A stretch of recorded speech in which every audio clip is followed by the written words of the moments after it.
We're going to do a couple things. I'm going to tell my story, and then in that particular process, I'm going to finish telling the story, and then I'm going to get into some key things around fundraising, because I think you guys are cool about fundraising, or development as you guys call it, and share with you some of the key things that I've done to raise money.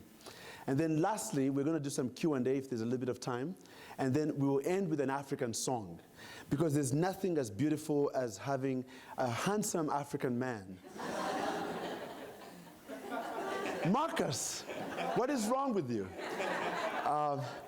Without an African song, yeah? Am I right?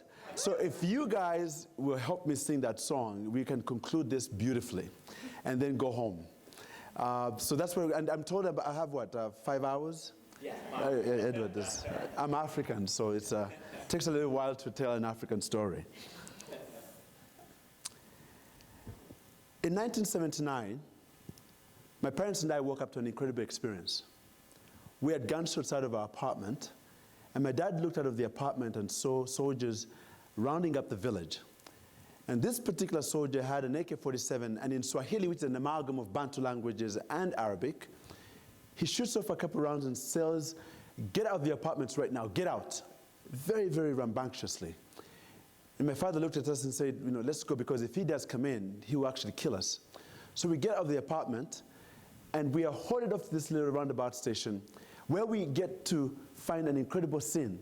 The actual village had been rounded up, brought to the little roundabout station, and with a bullhorn, he yells out the following: "Be quiet, everybody, be quiet." And as everybody calmed down, he blatted out the most infamous words in my whole life. He said, "Last night, 2 of our soldiers were killed, and we're here to find out who killed them. We're going to have a firing squad until you tell us what happened." We were aghast at this particular statement, because in any civilized society, when a crime of that magnitude is committed, what do? You have an investigation, you do some policing work, and what do? You then find the person guilty or not guilty. Well, he proceeded to pick people at random. 1, 2, 3, 4, come up. And as he brought those 4 people up to the front, we were wondering what's going on. He took out his pistol, and he asked the question again. To no avail, he shot all 4 of them at once. The cacophony that ensued after that, the incredible disorganization and mayhem was, and mothers holding on to their children and people crying and that kind of thing. And he yelled back again, he said, "Be quiet, be quiet." And he said the same thing: "We're going to do this all day." So he picks up another 4, and as he points at another 4, 1, 2, 3, 4, neighbors start to point at each other saying, "No, he picked you." Can you imagine your neighbors saying they picked you because they know you're going to get killed? I mean, it was ridiculous. So he picks up those next 4, they bring them to the front, no further questions, he points a gun at them and shoots all 4 of them at once. That was 8. Before he could pick up another 4, a young man rose up his hand and said he had committed the crime.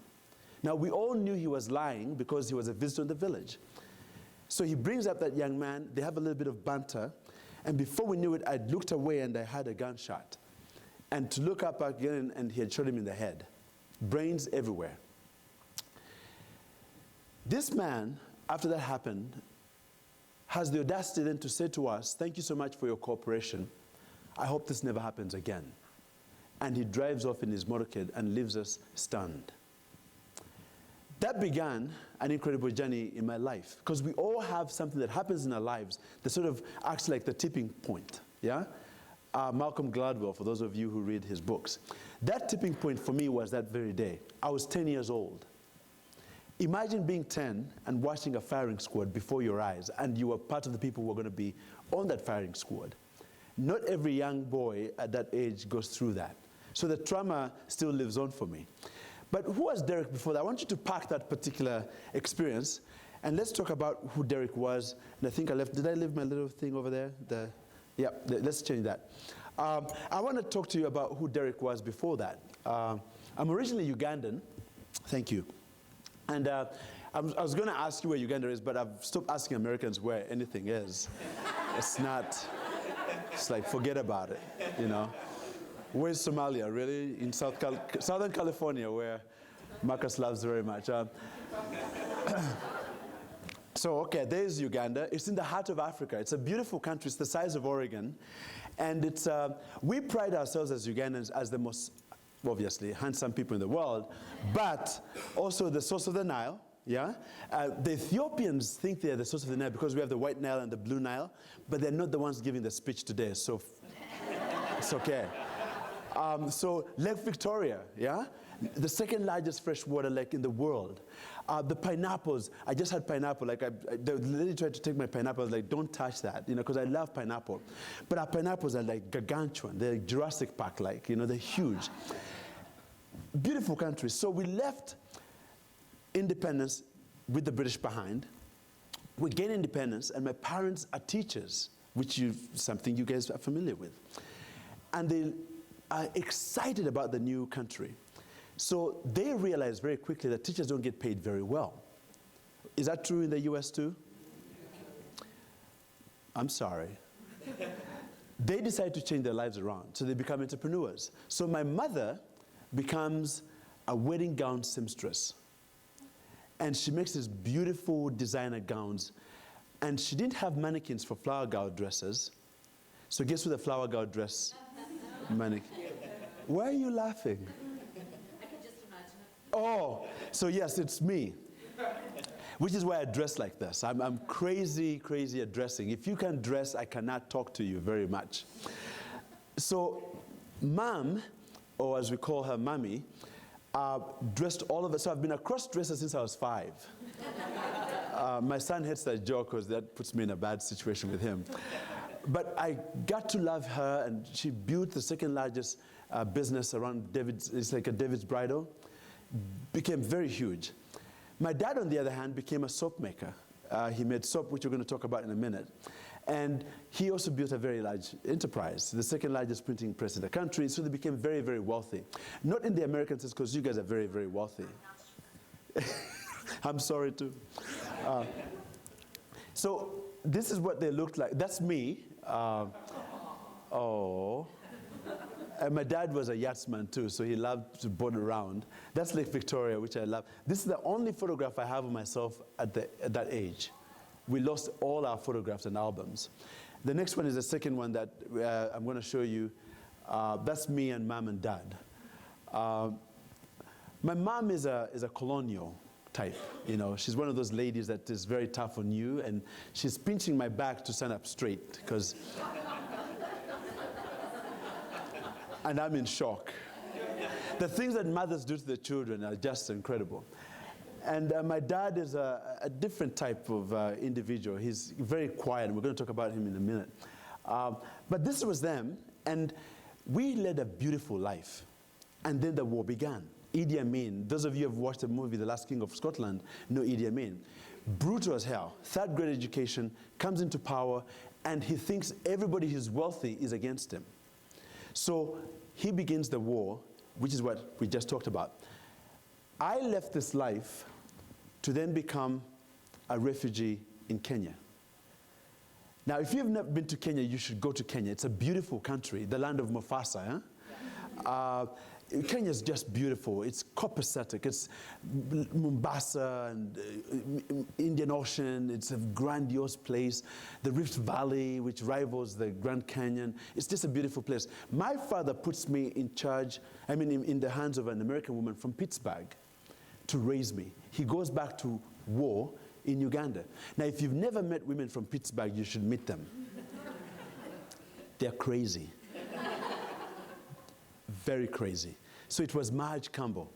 Marge was a beautiful woman that left the US to become a refugee. I tease her a lot.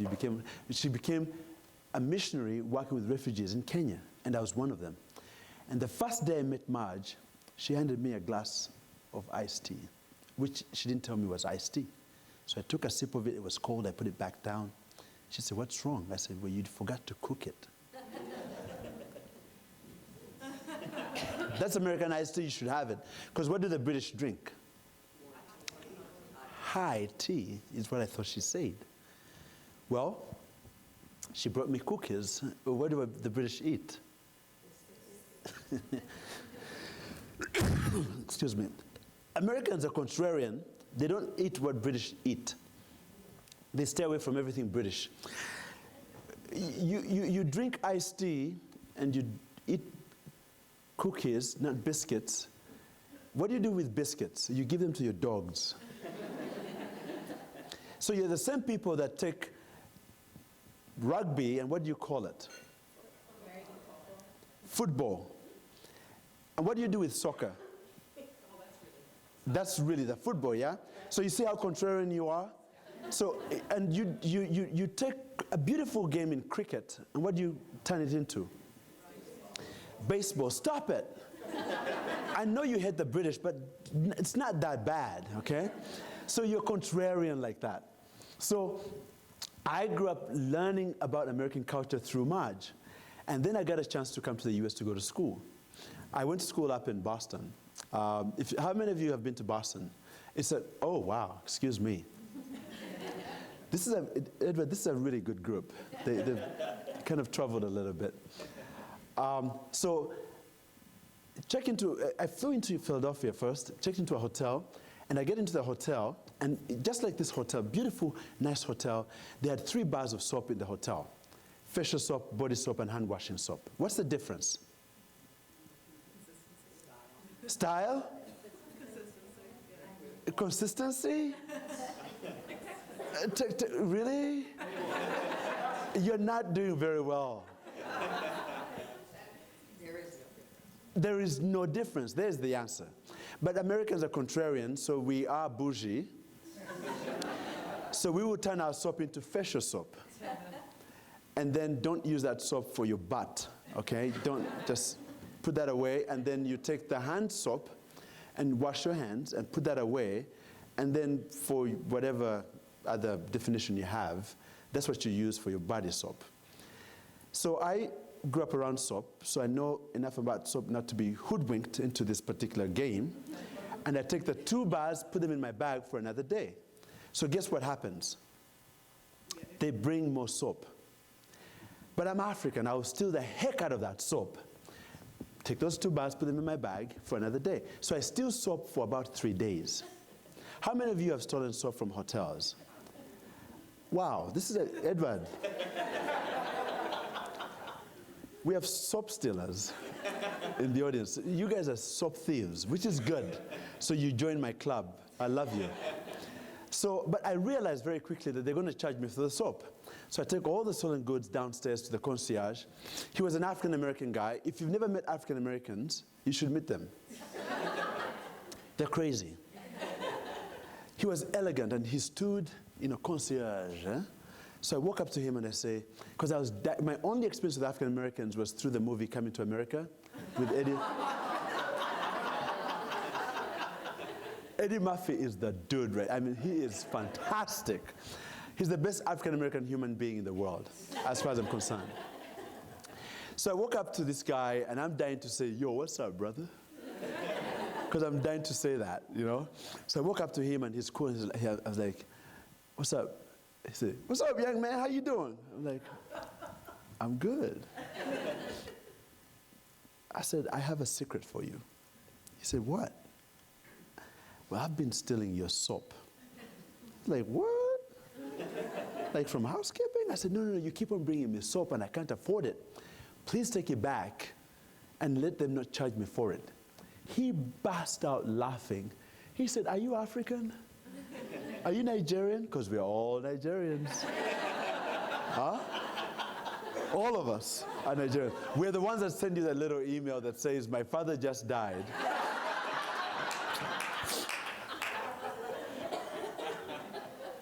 Left me with $1 billion. It looks like all of you have received that in email.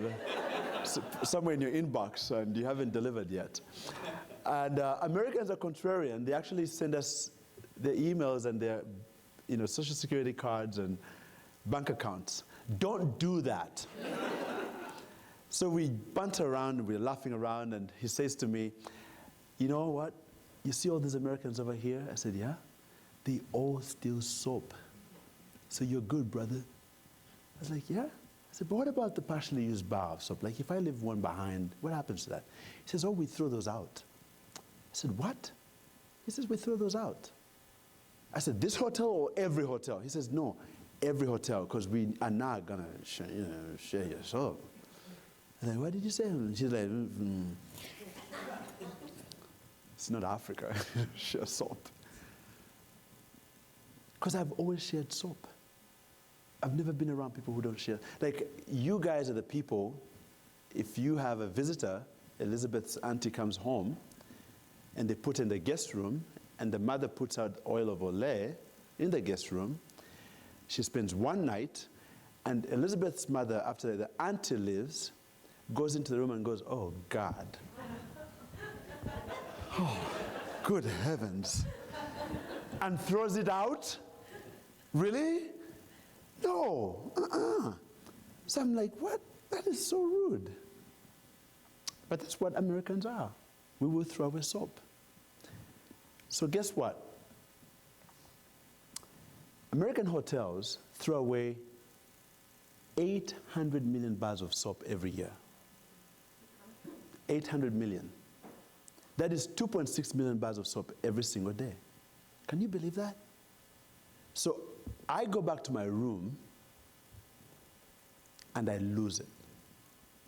Because all of a sudden, the epiphany happens. I'm a former refugee, a son of a man that made soap, and saw the incredible enterprise.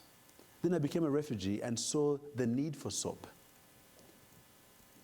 Mothers delivering a child without the midwives washing their hands and delivering a germ in the womb, which is the same germ that you have when you have strep throat, and leaves the germ in the womb, and it kills the mother in 2 weeks. And the child in 2 weeks. All can be solved by just washing your hands. Simple thing, soap. So I call home, I say, Dad, you will not believe what's going on in the US. He says, what? He says, they throw away soap after one use. He's like, no, they don't. So we have this argument. I'm like, Dad, I'm serious. He said, well, do something about it. But finish school first. So I go to school, finish school, and then I start the Global Soap Project. I'm going to walk you through the process of building business, but then how we built the business. And then let's see where it lands in your mind and in your heart. As you listen to the process, I want you to think about a couple things. One, events in your life have a tendency to actually open up opportunities for you. Not every event is there to discourage you or to mortalize your vision and your life. Sometimes events change how you think about the world. So that's number one. Number two, understand that passion is one of the driving forces for what this is all about. This country is, how old is this country? 250? 240? Very young, in other words. But look at what you've built. Number three, understand that when you have a passion and you use that passion to build stuff, people follow. People follow. And number four, narratives, storytelling. Everybody who has a story to tell and tells it beautifully will get followers. And that's how you actually raise money. So I decided to build a Global Soap Project. And the first group I go to is the Hilton Corporation. So I tell them the story I just told you, and I said to them, I need $1.5 million to build a business, to recycle soap. Guess what they told me after I told the story? What do you think they said? No, nice to see you. Thank you. Nice to see you. Great story. Get out of here. Yeah. So I went back home and said, how can I I'm a former refugee. I told a beautiful story. I need 1.5. What? What else do they want me to do? Numbers, yeah? Business plan. Because Americans think in business plan. How many businesses do you think in the world have a business plan? Most? You guys are so American. Oh my God. Less than 10%. Most businesses around the world don't have a business plan. You're talking about these big corporations, but most business plans are at the very bottom. So I want to teach you a little bit about business. So I went back home and I had to come up with a around this business. So I developed a mathematical algorithm that did the following. How many hotel rooms does the Hilton Corporation have in the US? Out of those, how many people come through those rooms every year? And how long do they what? Stay. And then took that number mathematically and figured out how much soap the Hilton Corporation was throwing away. That much, okay? Then went to Waste Management and said to the Waste Management, how much would you charge for this amount of tonnage if I was to throw away that amount of tonnage? Because they charge them by what? Tonnage of waste. So they told me how much? 1.5 million. So then I went back to Hilton Corporation and I said, you know what? Forget mothers dying and all that stuff I told you, and who cares about that? Let's talk numbers. So I gave them mathematical algorithm, and guess what I came back with? They gave me a check of $1.5 million. In fundraising and in development, especially for new businesses, the story was great. They get the story. It was easy, it was fantastic, but they wanted to do what? Link the story to the mathematics, bottom line. So what I tell people all the time is, tell a great story, but then after you're done with the story, then link it to what? The business plan, whatever it is. So most of you have schools that have a great story that has not been developed very well. So if I asked Trinity, I've seen some Trinity t-shirts around here, what is your story? Usually they'll tell the story that is an old story in 1855. Well, you know what? That's great. No. What about the child that graduated in 1984, who is now the head of Google? How about that story? How is your story evolving every single day to make us feel like, wow, what a relevant school? So that's the first thing I did, is I took my old story and then made it into a new story. Today, if you give me that $1.5 million, what I'll do, I'll go to the 2 million kids that die every year and try and mitigate that. When they gave me that money, we're now in 90 countries around the world. We have 4 factories. We have one in Vegas, which is what my son calls sin soap, because Americans go there to do a lot of crazy things. And then you have Orlando, which is what? Mickey Mouse soap. And then we have Hong Kong. We won't call that anything because they're a little bit touchy. And then we are now building one in Italy. So we have 4 factories we're building. So you take that story and you tell it to a donor and they see what? Progress. Progress all the time. So that's number 2. Number 1 is the storytelling part. Number 2 is, where have you had progress? What have you done in the last 50 years? What are you doing with the money right now? And the story has to be relevant. So as we've raised money, it's kept on being progressive. The third thing that I've looked at is what I call SELF, okay? It's an acronym for SELF, which is service, education, leadership, and faith. Now, every story has to have something that a donor can take back with them. Yeah? What is the motto of the organization? What is the motto of the school? Is it an old motto like 1945, that's our motto, or is it a current motto that you can actually bring to the donor? So for me, service was, I am going to build an entity that serves people, period. Mothers, children, refugees now, when you see refugees every time in Syria, I am there. We're helping. You guys remember Ebola? We were right there. So it was easy for me to go to the donor and say, right now we have a shipment going to Liberia to fight Ebola. Relevant. Right there, the story is like, wow. It's, he sees it in the news, or she sees the story in the news, it's always relevant. E for education. I am not just serving people, I'm educating people around hand washing. So I'm going to show you a little bit of that right now. If you don't know, most boys don't wash their hands. Which is why some of our traditions, when you greet us, we say, hi, how are you doing? Thank you, stay away from me. You dirty bastard, stay away from me. In fact, that's why you have in your little restaurants, when you go to the bathroom, what does it say?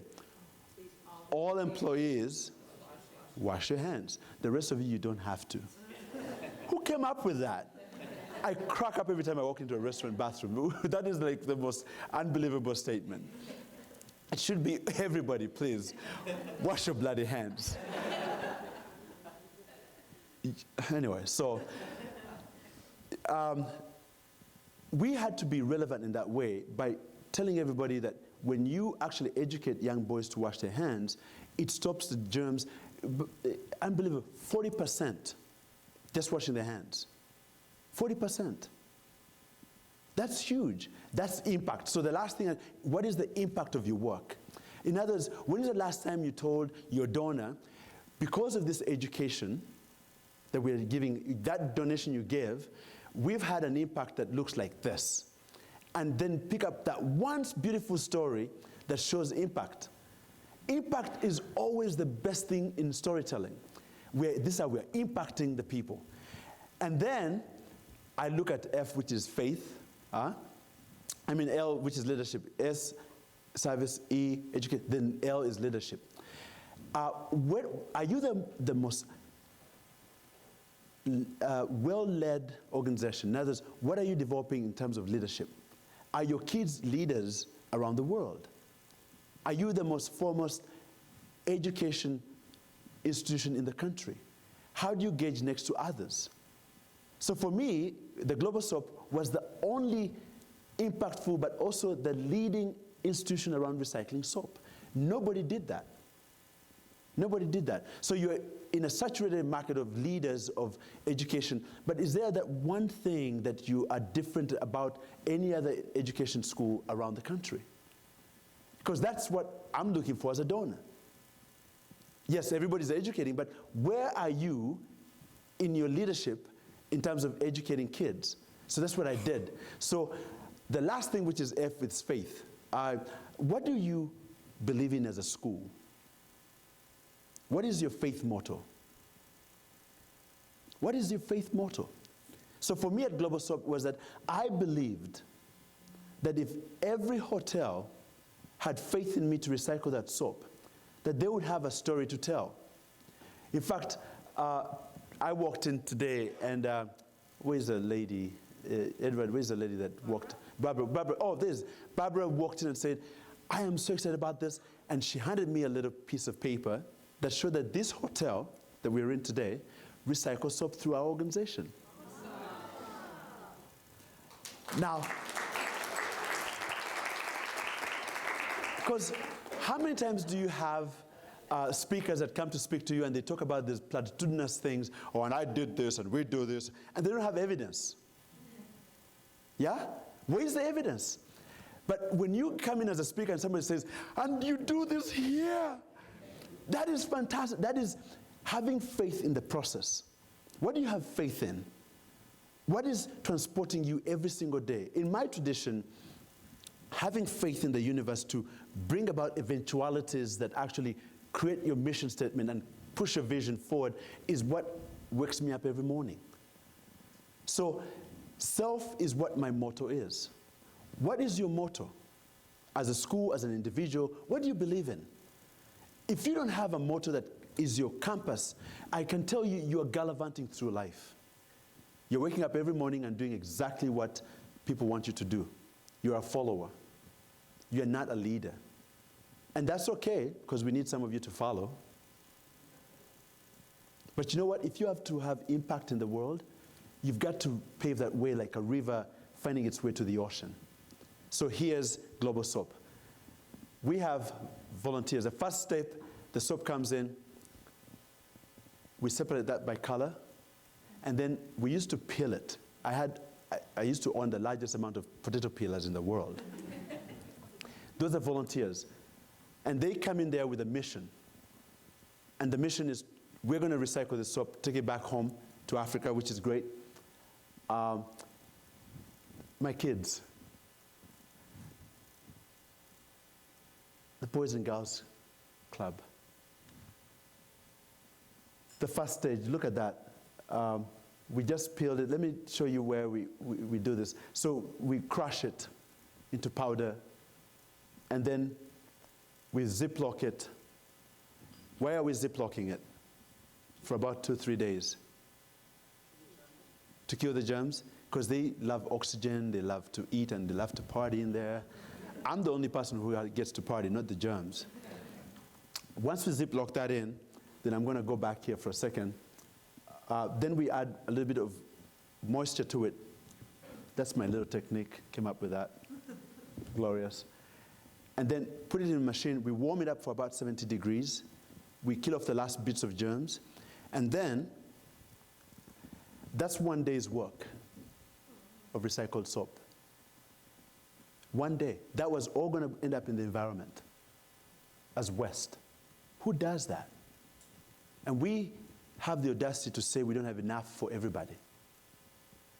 So once we do that, then obviously Derreck has to have that little style piece coming in. Pause. The boxes that we're packing have 125 bars, which we give to a family of 4, and that lasts them for a whole year. Because it's not enough to give them 2 or 3 bars. That doesn't change behavior.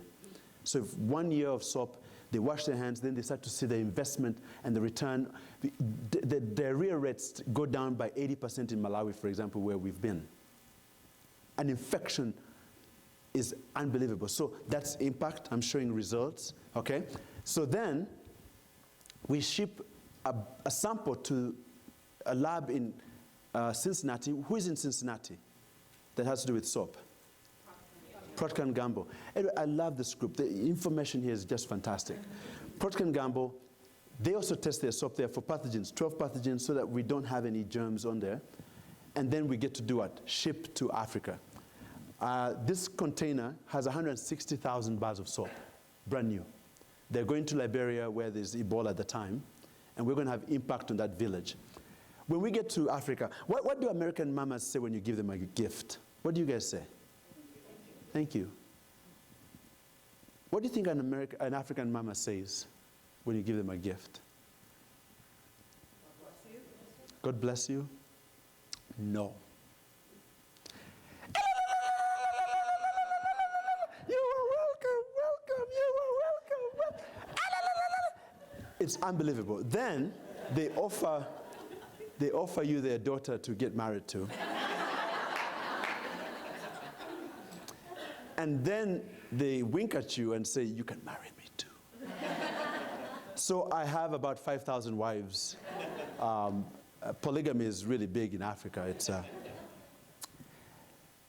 But the good news is that we get there and the kids sit down, and this is oil of Olay. This is Avenda, Neutrogena, Bulgari, soaps that you guys have not even used. Expensive. But above Bulgari is just, and they pick the bar up and the mamas go.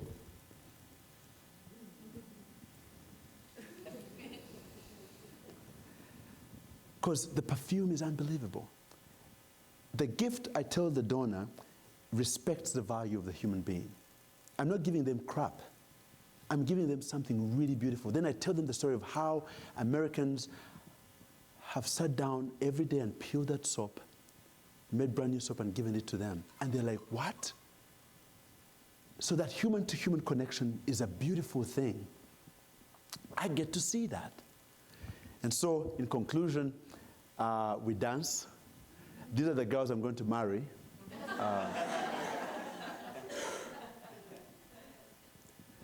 Edward, you've never danced before 20 women. It's a tough thing. If you don't have your mojo, you can't do that. So this is hand washing, and we're teaching them how to wash their hands. The girls love to play in the water, beautiful stuff. The boys know. It's like, what? But I'm going to conclude with a little photograph here. They also give you kids for free. My son hates this photograph because he says, Dad, you can't go give away free stuff and you're wearing True Religion jeans. It's too bougie on my part, so we have to change that. We dance. So I want to talk about this in conclusion. This is in Kisumu, which is where Barack Obama's father comes from. So we're having lunch, and what do you notice in the picture? We're eating with our hands, And one kid is doing something that I really hate.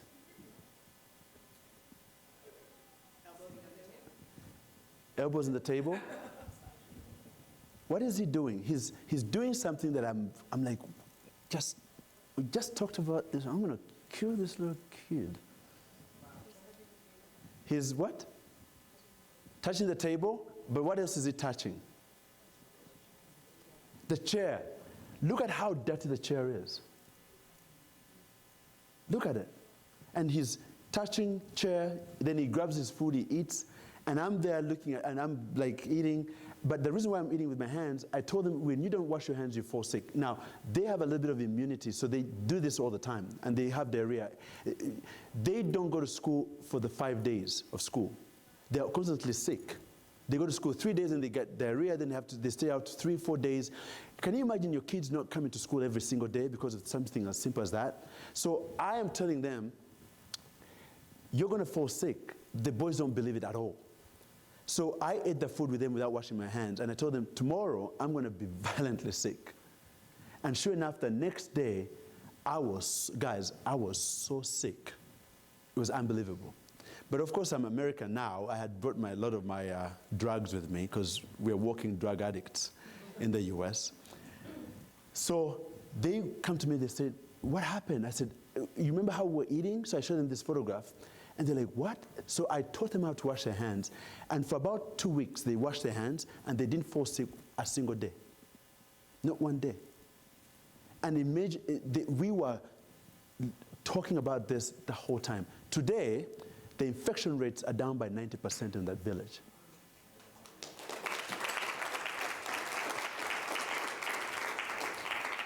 So my whole point here, in conclusion, is this. First of all, to you as human beings, find your passion. It's the most beautiful thing to live every day in your passion. The book that was written by the Reverend, A Purpose-Driven Life. Purpose is important, but without passion, it doesn't move. Passion is the fuel you need to move that whole vehicle of purpose. Find your passion early and invest in it. I can tell you, I have led a beautiful life. Elizabeth and I were laughing. I'm so bougie now, it's unbelievable. I am not going to be a refugee again. That is done. It's horrible. It sucks.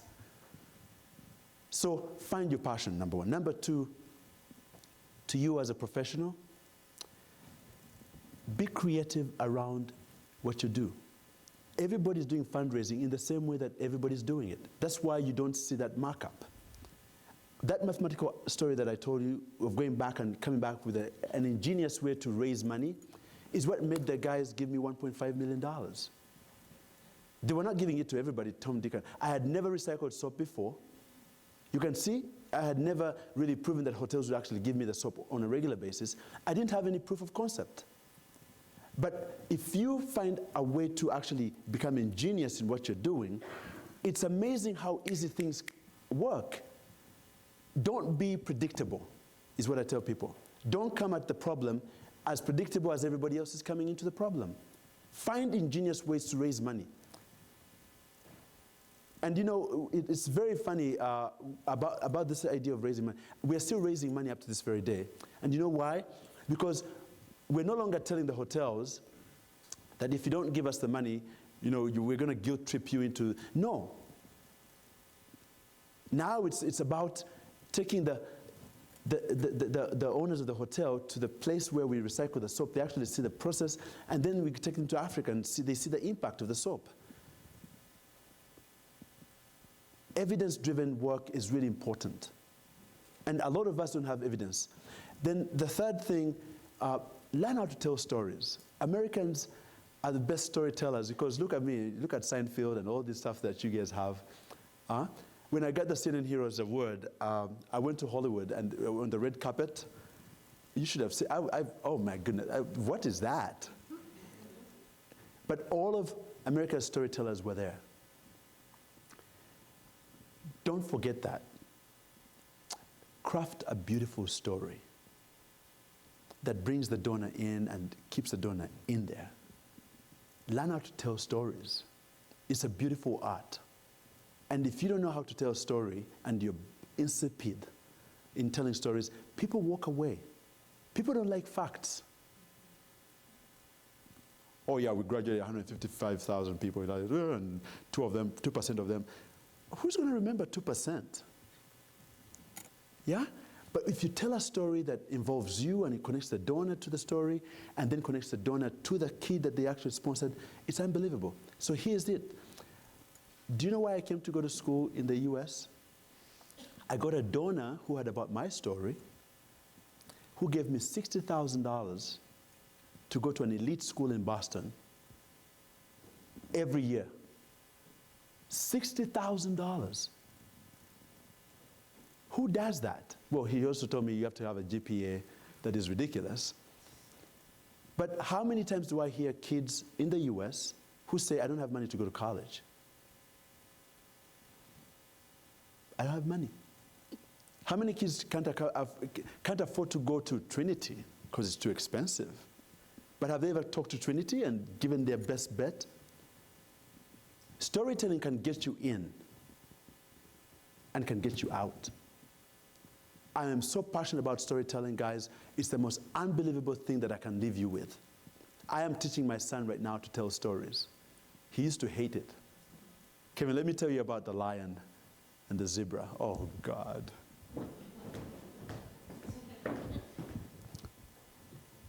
But the lesson in the story is what now he can't wait to hear. Every time I tell him, let me tell you something about Mufasa. What? Let's sit down and talk, Dad. So I will conclude there and end there and say, number one is creativity. Number two is passion. Number three is storytelling. And number four is developing a narrative that we can all identify with. Self is mine. Service, education, leadership, and having faith. Have faith. Thank you so much.